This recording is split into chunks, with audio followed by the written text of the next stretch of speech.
Hi, I'm Erin Frame. I'm a realtor with Long Realty, and I am here today with Doug Martin from Good News Communications. Yes, Good News Communications. How are you today? I'm very good. Good. It's a beautiful day in Tucson. It is a really beautiful day. It's not super hot, so we can handle that.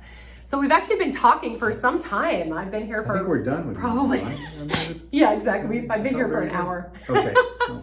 So we thought it might be time to actually put this on video. So you know, it's really been kind of an interesting ride with this whole doing interviews for like community interviews for Park Bench.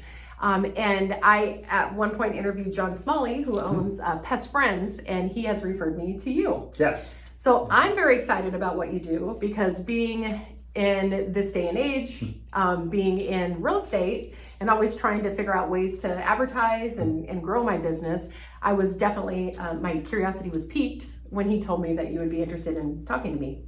So I appreciate that. So maybe you can tell me a little bit about what your company does. Well, what we're doing now is advertising and public relations, marketing and public relations. So we work with clients from soup to nuts on all their needs for their business. So it starts with, as we were talking a little bit about earlier, is their digital foundation. So everything is based on that. And it's, what's that thing there? Oh, that's just a voicemail. Oh my goodness. I thought, I must have done something wrong. No. You did nothing wrong. Okay, let me start over. So, Yeah. so it starts with your digital foundation, which in the old days was your yellow page ad. So when I first got in the business, I was in radio. We had radio stations, a TV station, a newspaper, and so I was in what we call today traditional media. So the foundation back then was the yellow pages. Everybody had to have a yellow page ad. If you didn't have a yellow page ad, you didn't exist. You were nothing. And yellow pages controlled everything. For some of you people that are watching this that are older, you'll know that they literally had your phones, everything under one thing. If you didn't pay your yellow page ad, they cut off your phones. So your business would be over. So today what it's all about is your digital foundation. It's your website. Your website is the start of it, because people will look you up through Google now. They don't use yellow pages. They walk with their fingers, you know, go to Google, and they're going to end up, you know, getting your reviews, getting to your website. You know, they may look you up through social media. They may go to YouTube. And so all that is where you get your digital foundation. So we find that is the most important thing. We work with people first. We consult them to find out what their needs are, and then figure out the best way to serve them, starting with that digital foundation. Then you add on top of that traditional media, which could be TV, radio, newspaper, magazines, things like that. And it all needs to be created in a form, your content needs to be created in a form that has the same messaging, the same branding, and the same kind of impact to the clients that you're trying to reach. That's definitely, I'm sure, important. Well, it's super important. Yeah. So, you know, what we talk about here is we want to consult, we want to sit down with people, find out what your needs are. We want to create, which is create the content, whether it's on digital and social media or on traditional media. And then we want to communicate, which is going to be through your traditional media, through your digital media, through other kinds of mechanisms. And then also we do public relations. So when it comes down to it, you may get, one of the things they talk about a lot today is earned media. I don't know if you've heard of that, Erin. So anyways, they talk about that a lot in political campaigns. So if you're a politician running, you know, and you can get free advertising through basically being interviewed on a newscast or getting a story in the newspaper. That's what they call earned media. So a big thing for us is to find ways to get our clients earned media, where they're not paying for it. They're having us do press releases. And one of the things that we've discovered about press releases is it isn't just what people used to do that works anymore. In fact, it doesn't work at all. A typical press release in the past would be like, you know, Erin opens a new real estate company, let's say you were opening, you weren't working for long, right? So Erin opens a new real estate company. Well, who cares? Nobody cares about your new agency. What they might care about is that Erin has just sold 12 houses to people that are building homes for people that are going through rehabilitation, some sort of rehab program, things like that. and that there's a story there about people recovering their lives. Yep. And oh, by the way, Erin's just opened a new firm. Yeah. So what you do is you have to have a story, something that's going to get their attention, something that's newsworthy. And then you add in there the information about your business. Interesting. So it's a different way of doing public relations. Sneaky. Well, Not about well, it is. In a way, it is. Yeah, I'll be yeah, honest yeah. with you. But here's what's happened. Here's what's changed in media. In the old days, they used to have a lot of reporters. They don't have that anymore. If you look at the Daily Star is selling their business right now, which is I our did not local know that. newspaper. Any of you that are not in Tucson, you may not know what the Daily Star is, but they used to have a huge facility. It probably was 150,000 square feet. They had their printing presses there. They used to have 50 or 60 reporters.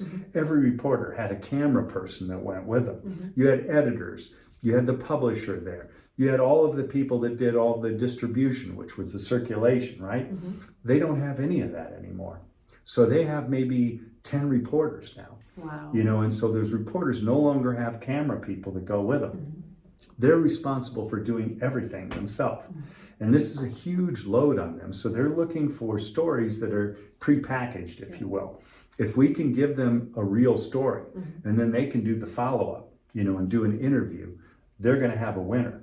So what you don't do is just tell them about you. A press release should never be about you. It's not about your business. It's not about how long you've been in business. It's not about how many employees you have. None of that stuff matters. What matters is what did you do that was unique and interesting, that's newsworthy.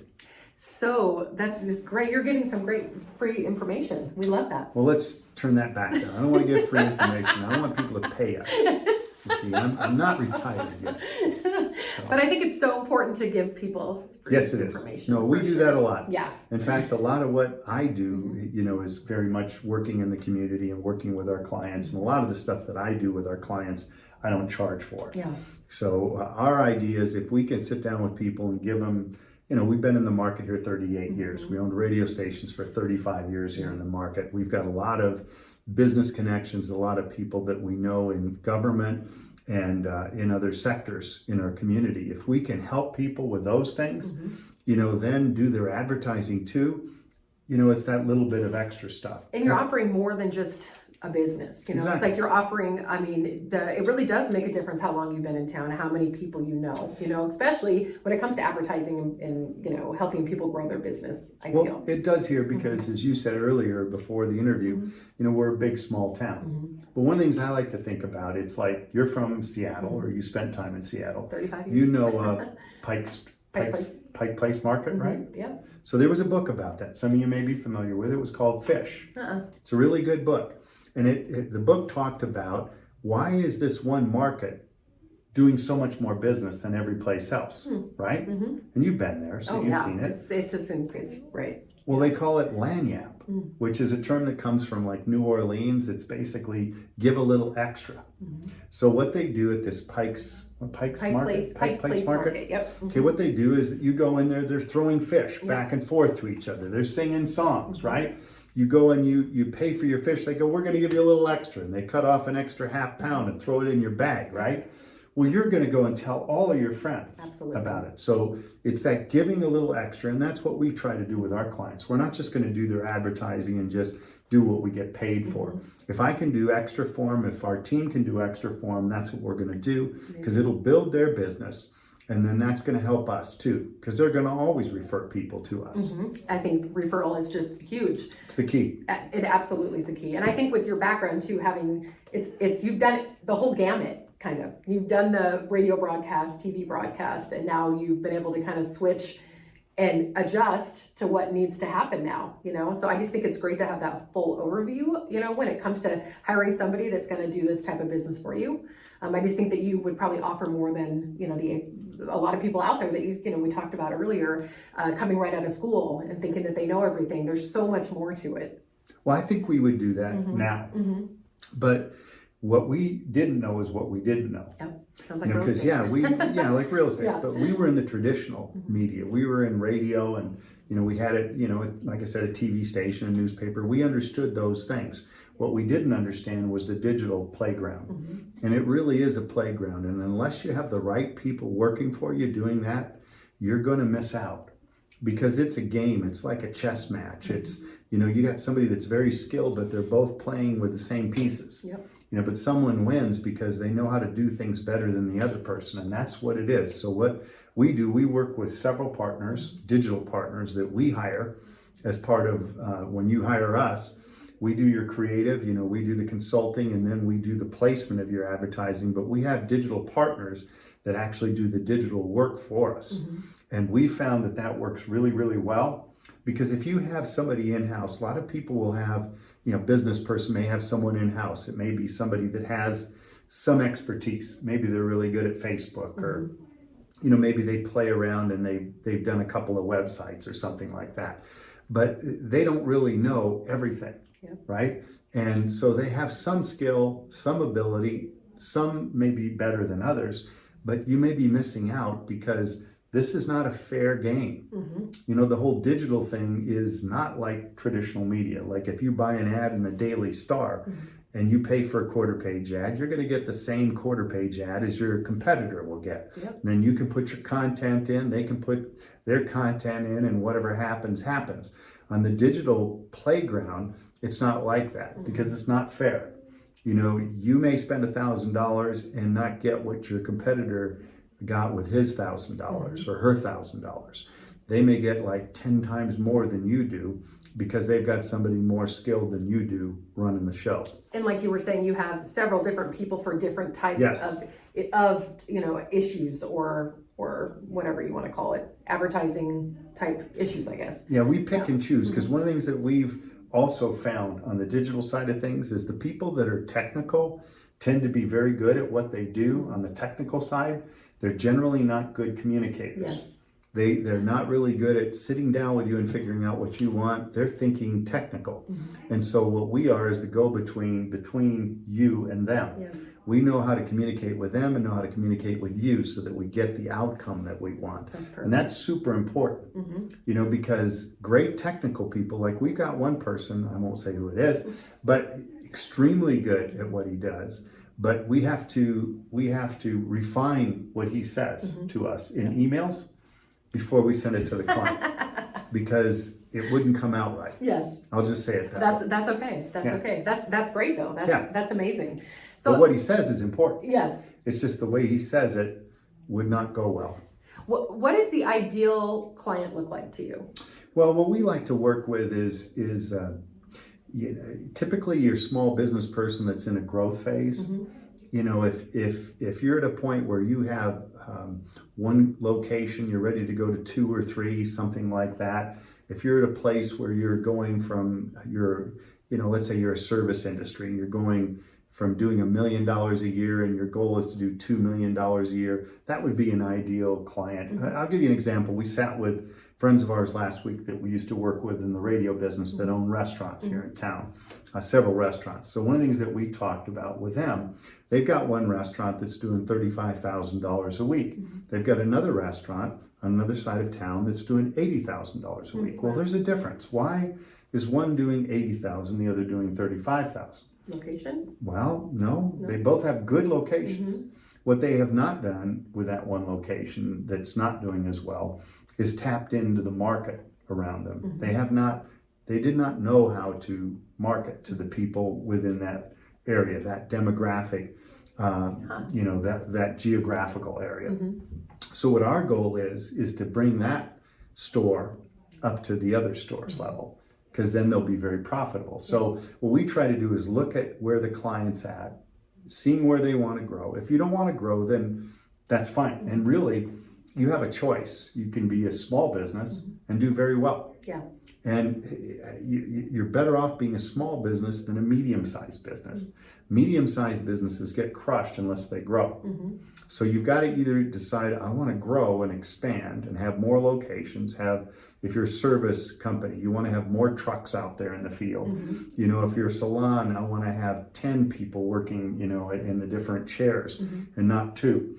You either got to decide you want to really grow it or stay small. Interesting. Because if you don't grow big enough to sustain it, where the economy is there, for the number of people that you have working for you, for the number of stores, for the volume, if the margin's not there, you're not going to make it.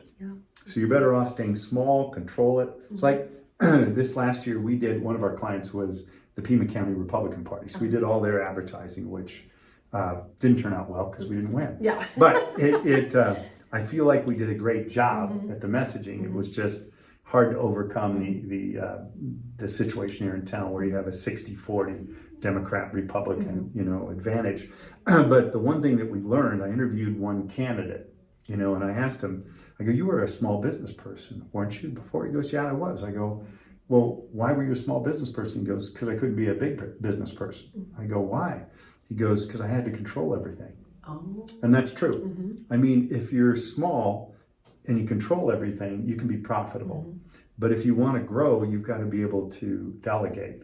You've got to delegate to your people. You've got to be able to trust other people. And that's hard to do. And it's just so it's exciting because me being a small business, wanting to grow my business, it's very interesting to hear. I mean, because you can really perfect probably what you're doing in a small business, but if you were kind of that medium size, you could get swallowed up.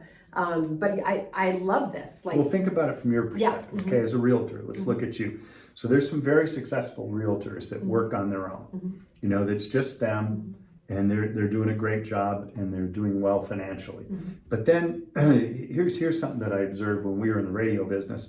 So when 08 hit, things really crashed. Things got really tough economically. And we were riding really high before that. It was really easy and I was cruising. Well, when 08 hit, it was hard. Yeah.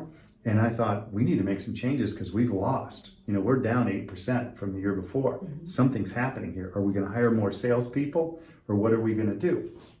Then I looked at the real estate model and I looked at some of these really successful realtors and, ones like you mentioned earlier. And they had assistants. They would have 2 or 3 assistants working for them, and they were the main person, right? They're the person you met with, right? But then all these assistants would take everything along the way. Yep. It's like Nova Home Loans is like that, right? John Volpe, who's a friend of mine. So Ian Brandon, I do I do a thing with them every Friday. So you know these folks, right? So when I work with John, I've done several homes with him. I'll say hi to John, then I'm working with his assistant. When I do the closing, he comes in and says hi, and that's it. It's great. Yep.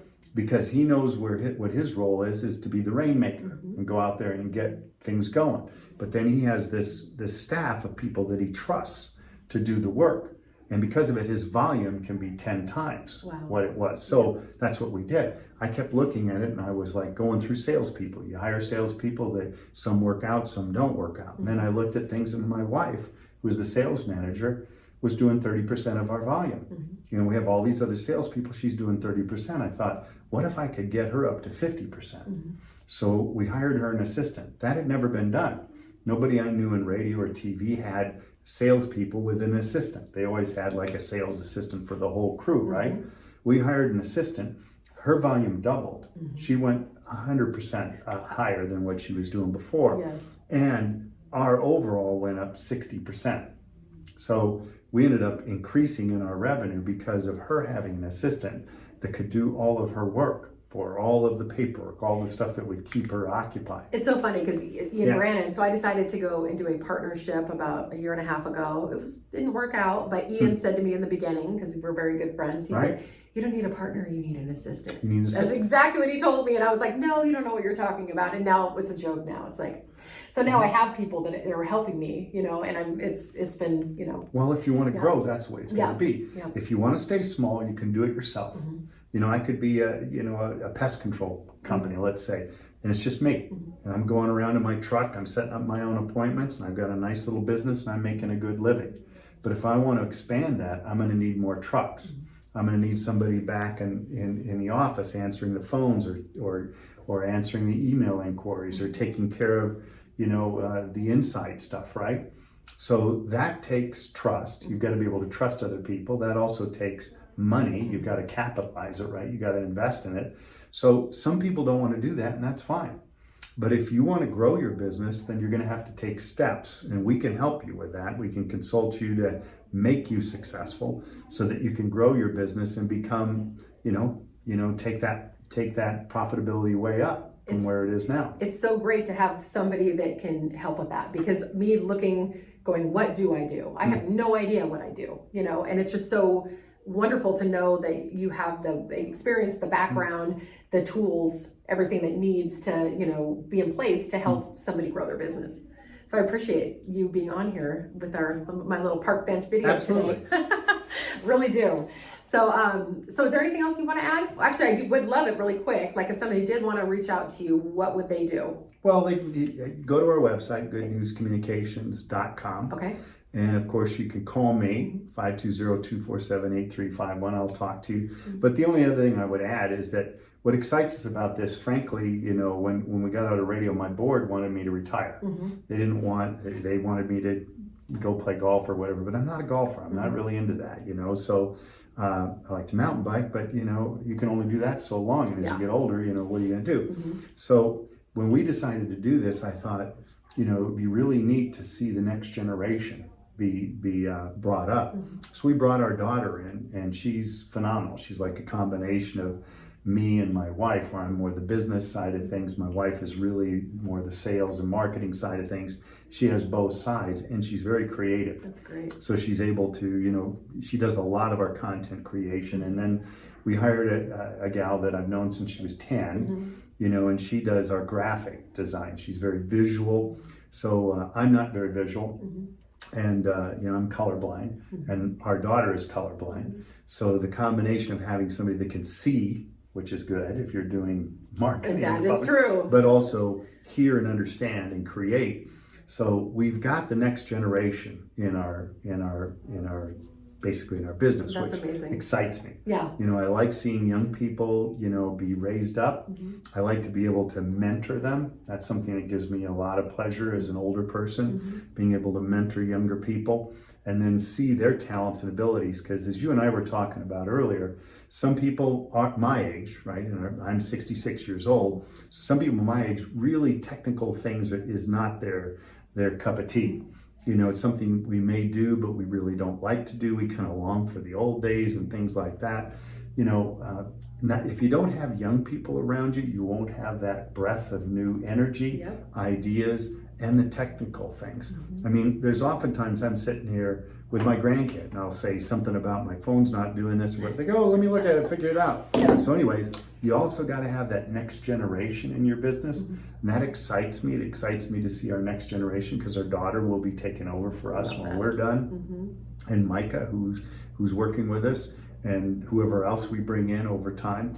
But where we see ourselves, where my wife and I see ourselves, is mentoring that next generation, helping them achieve what we've been able to achieve through our lives. Amazing. Being able to have, you know, some success and to see some opportunities happen for other people. I mean, when I was in the radio business, I had 28 people that worked for me. So I had a little bigger operation back then, and I saw all, you know, my average person worked for me for 20 years. Wow, that says a lot. You know, so that was really neat. And they all went with one of the new owners of one of the stations that bought us, or one of the people that bought us. But seeing that generation, I saw those people grow up. I saw one gal that worked for me over there. She started working for us when she was 16 years old as an intern, you know, and she worked with us till she was 38 years old, you know, and now she's the IT director over at Mr. Car Wash, you know. So, I mean, when I see people like that raise up. It's great. Mr. Car Wash is one of the best. They're Great amazing. model. Great Really model. I just love going through the thing and all the colors and I mean, it's amazing. It's very cool. Yeah. Sorry. So I would just sum that up. Yeah, I like seeing the next generation. I want to see that happen. That excites me, you know, and we're thankful for that. Yeah. So that to me is it. Okay. Well, I guess that's going to be everything today. Good. Because I think you and I could talk for a long time. Yes, we could. We could. So. And you got to edit this down, which could be very tough. You've been sitting here 3 hours. 3 hours. It's been a long time. It's been a long but time. It's amazing. So I guess that's it. So I will say that if anybody watching knows anybody out there that has a business that maybe would like me to bring a little exposure to it, I'm happy to sit down and do the same kind of thing, get to know you, and do what I can to get the word out. So that's what you do. Yes. So I guess until next time, thank you so much for watching, and bye. Thank you. Okay.